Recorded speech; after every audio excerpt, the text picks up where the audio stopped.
नारायण कुमार जी। राधे राधे जी। गुरु जी राधे राधे। प्रभु जी, जब से आपका दर्शन व सत्संग मिला है, आपका सानिध्य प्राप्त हुआ है, तभी से जीने का तरीका ही चेंज हो गया है। प्रभु, जब राजा परीक्षित जैसे ज्ञानी प्राणी इस काल के जाल में नहीं बच पाए, तो हम जैसे अधम प्राणी बच जाएंगे, बच जाएंगे, किसका प्रश्न है? हाँ, बच जाएंगे। नाम जप करते हुए, नाम जप करते हुए हर समय भगवान का नाम जप। देखो, कुछ लीलाएं ऐसी होती हैं जो जगत मंगल के लिए होती हैं। अगर परीक्षित से वो गलती ना होती तो श्रृंगी ऋषि का शाप ना होता, और श्रृंगी ऋषि का शाप ना होता परीक्षित जी को तो श्री सुखदेव मुनि ना आते, और वो ना आते तो भागवत न सुनाते। जगत को भागवत नहीं मिलती, और भागवत न मिलती तो कैसे कल्याण होता? लाखों का कल्याण भागवत ही सुन के हम बाबा जी बने। हमारे बड़े भ्राता 30 मिनट शाम के रोज भागवत सुनाते थे, तो बाल्यावस्था में वही सुनकर लड़े, जीवन का लक्ष्य भगवान की प्राप्ति, भाग पड़े। जीवन बदल देता है भगवान की चर्चा, सत्संग जीवन बदल देता है। तो ये घटनाएं होती हैं। जैसे सनकादि ब्रह्मबोध संपन्न महापुरुष है, जो ब्रह्मबोध है, भगवत प्राप्त से कभी क्रोध नहीं आता। लेकिन जय विजय ने बैकुंठ में रोक दिया, उनको क्रोध आ गया ना सनकादि को। तुम ये कथा ना जानते हो। तो सनकादि को क्रोध आ गया, उन्होंने शाप दे दिया, जाओ 3 जन्म तक दैत्य बनो, क्योंकि भगवान की लीला होनी है। भगवान का राम अवतार, भगवान का कृष्ण अवतार, भगवान का वाराह नरसिंह अवतार, ये अवतार उससे होने। तो बड़े महापुरुषों के द्वारा जो कुछ होता है वो जगत मंगल के लिए होता है। परीक्षित जी के द्वारा जो घटना घटी वो सारे जगत मंगल के लिए, श्रीमद् भागवत का जो हम जीवों को पान करने को मिल रहा है वो परीक्षित जी की कृपा से मिल रहा है। अगर वो लीला ना बनी होती तो हमें भागवत सुनने को ना मिलती। भागवत भगवान के चरित्र हमारे जीवन को पवित्र करके भगवान की प्राप्ति कराते हैं।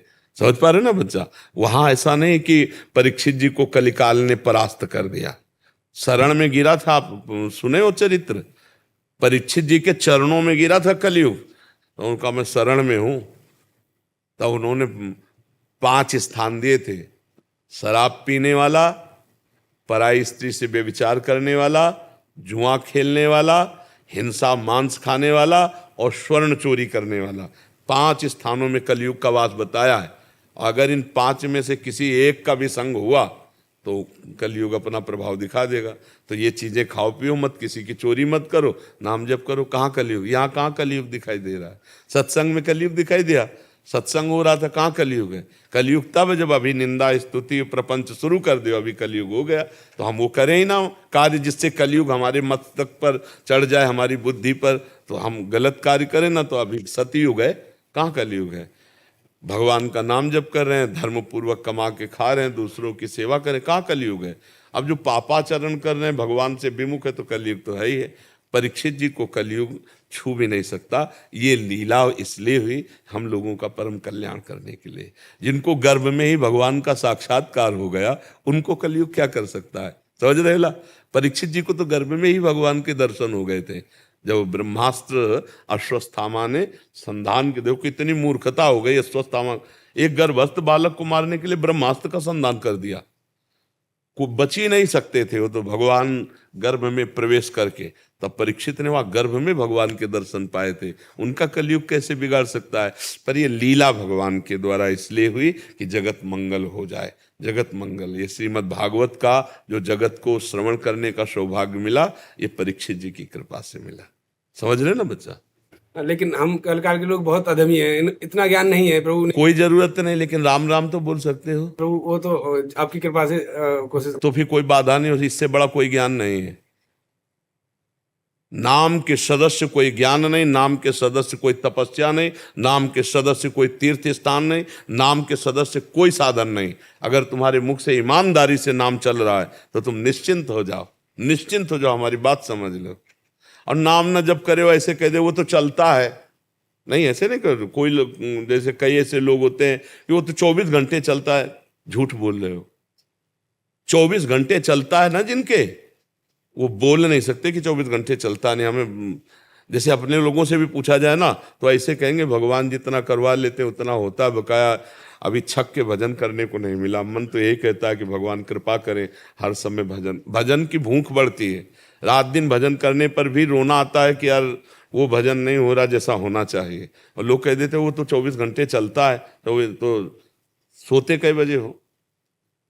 झूठे होते हैं। अब हम उससे पूछना शुरू करें तो झूठा होता चला जाएगा। वो झूठ बोल रहा है कि हम 24 घंटे, जिनके 24 घंटे भजन होगा वो बोल ही नहीं सकते कि 24 घंटे भजन होता है। इसलिए सावधान, भजन को अंदर से पकड़ो, फिर देख लो नाम जपते जपते सब ज्ञान अंदर जाकर। जितने महात्मा हुए बच्चा, हम ऐसे ऐसे संतों के दर्शन किए हैं गंगा किनारे बचपन से। बाबा जी ककारा नहीं पढ़े कभी, ककारा मात्रा नहीं आती, और वेद वाक्य ऐसे निकलते हैं, वेद वाक्य निकलते हैं।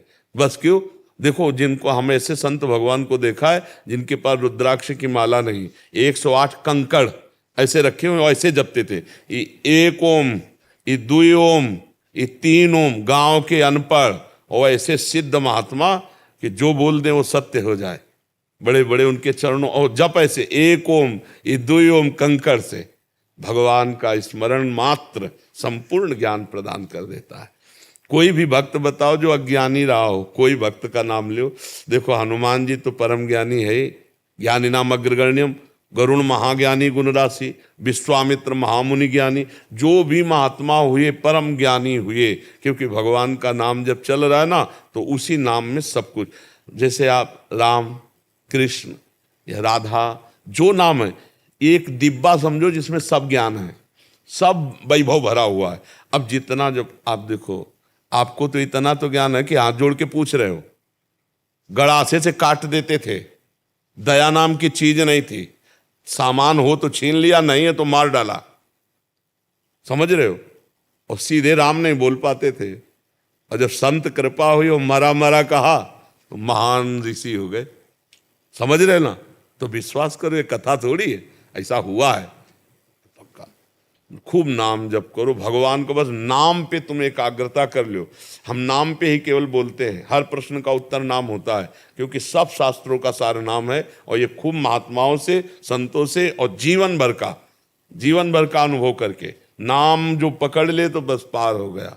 और नाम जप नहीं है, गोस्वामी तुलसीदास जी कह रहे राम राम राम जी है, जो लो तू न जपी है, तो लो तू कहूँ जाए तिहूँ ताप तप है। जब तक जबान से भगवान का नाम नहीं जपोगे, भाग के कहीं चले जाओ, केदारनाथ बद्री आए तो धाम है वृंदावन, भजन नहीं है तो आनंद नहीं, आप देख लो। और भजन है तो ये तो वृंदावन धाम है। शौचालय में बैठने में आनंद आ जाएगा, शौचालय में बैठे हो और भगवान के ध्यान में तुम मस्त हो, नाम चल रहा है, तो वहीं रोना आ जाएगा। अपवित्र जगह है लेकिन परम पवित्र भगवान का स्मरण हो रहा है, वहीं आनंद आए। कौन सी ऐसी जगह है जहां भगवान नहीं है? विचार करो, सर्वत्र है ना। हाँ, तो इसलिए हम नाम जप करें बच्चा। कलयुग भी भगवान ही है, जब सब कुछ भगवान है तो कलयुग भी तो भगवान है। और जब आप नाम जप करोगे, अच्छे आचरण करोगे तो कलयुग आपका सहयोग करेगा, और जब आप बुरे आचरण करोगे तो कलयुग आपको, देखो हम ऐसे समझो जैसे हमारी भारत सरकार है और पुलिस व्यवस्था किए हुए, पुलिस व्यवस्था है ना, अगर आप सही चल रहे हो तो आपको पुलिस सपोर्ट करेगी, वही हमारी रक्षा कर रहे हैं और वही हमें पिटाई करके जेल भेज देंगे, है कि नहीं? तो कलयुग जो है पिटाई करके नरक भेजता है उनको जो भगवान से विमुख हैं, मदिरा पीते हैं, बेविचार करते हैं, मांस खाते हैं, दूसरे लोगों को छीना झपटी, मारपीट, हिंसा, ऐसे को। और जो नाम जप करते हैं, कलयुग सहयोग कर रहा है, बढ़िया सहयोग कर रहा है। देखो कलयुग का प्रभाव देखो, अगर उस जो 10-10 हजार वर्ष तपस्या करने का फल था वो केवल 24 घंटे नाम कीर्तन करने से प्राप्त हो जाएगा। ये हम शास्त्र की बात कह रहे हैं। भगवान व्यास देव जी ने कलयुग की जय जयकार की है। जो बड़ी बड़ी तपस्याएं करने पर हजारों हजारों वर्ष फल मिलता था, 24 घंटे भगवान के नाम कीर्तन से वो मिल जाएगा। कलयुग का बहुत बड़ा प्रभाव। अन्य युगों में मन से पाप होता तो नरक की प्राप्ति होती थी, और कलयुग में मन का पाप नहीं लगता, पर मन का पुण्य लग जाता है। कलिकर एक पुनीत प्रतापा, मानस पुण्य होई और नहीं पापा। कलयुग का बहुत बड़ा प्रताप, इसमें दोष भी है तो गुण भी है। तो अगर हम भगवान की शरण में, तो गुण वाला कलयुग हमें सहयोग देता है, और जब भगवान से विमुख होते, पापाचरण करते, तो फिर पिटाई करता है, दुर्गति करवा देता है। हमें डरना नहीं है। कलयुग में बहुत बड़ा गुण है। हाँ, कलयुग एक नाम मात्र जपने से भगवत प्राप्ति करा देता है। बहुत प्रणाम है कलयुग को, जो कलयुग में साधना सफल हो जाती है। वो और युगों में बहुत कठिनता थी। अब देखो, दाहिने पैर के अंगूठे के बल केवल खड़े हैं, दोनों हाथ उठा के 10,000 वर्ष तक तपस्या कर रहे हैं, तब कहीं उनके आराध्य देव प्रसन्न होते हैं। और यहाँ 24 घंटे नाम कीर्तन करके रो दो, भगवान को पुकारो, देखो आनंद की अनुभूति होने लगेगी। सारी बातें हम आपको कह रहे हैं कि जीवन भर यही अनुभव करते रहे, ऐसे भगवान रखे हैं, ऐसे बाहरी कष्टों को गणना नहीं होती, उनके प्यार को देखा जाता है। तो विश्वास करो, कहीं कलयुग बाधा नहीं पहुंचा सकता। यदि नाम जप कर रहे हो तो और ज्ञान की जरूरत नहीं, अपने आप ज्ञान आ जाएगा। जो पढ़ लिख के ज्ञान होता है उससे माया पर विजय प्राप्त नहीं की जा सकती। जो हृदय से ज्ञान होता है उससे माया पर विजय प्राप्त की जाती। नहीं तो पढ़ लिख के सब माया पर विजय प्राप्त कर ले। बड़े बड़े शास्त्र को ज्ञान रखने वाले हैं, लेकिन माया में, माया मुक्त स्थिति नहीं। माया मुक्त स्थिति किसी संत महात्मा की चरण सेवा करने वाले, जो भक्तजन हैं, भजन करने वाले, समाज की सेवा करने वाले, उनके हृदय में जो ज्ञान होगा वो शुद्ध होगा, जो निष्काम भाव से करते हैं। और जहाँ प्रवचन है, सकामता है, रुपया पैसा मान, तो ये चीज अलग हो गई। ये भगवत प्राप्ति अलग है, ये अलग चीज हो गई। समझ रहे? तो नाम जप करो, खूब आनंद से रहो। कहीं कोई कलयुग नहीं है। आप बुरे आचरण ना करो, कलयुग है ही नहीं। आप बुरे आचरण करोगे, कलयुग है। तो हमें नाम जप करना, अच्छे आचरण करना है, भगवान के चरित्र सुनना है और भगवान से जुड़े रहना है हर समय।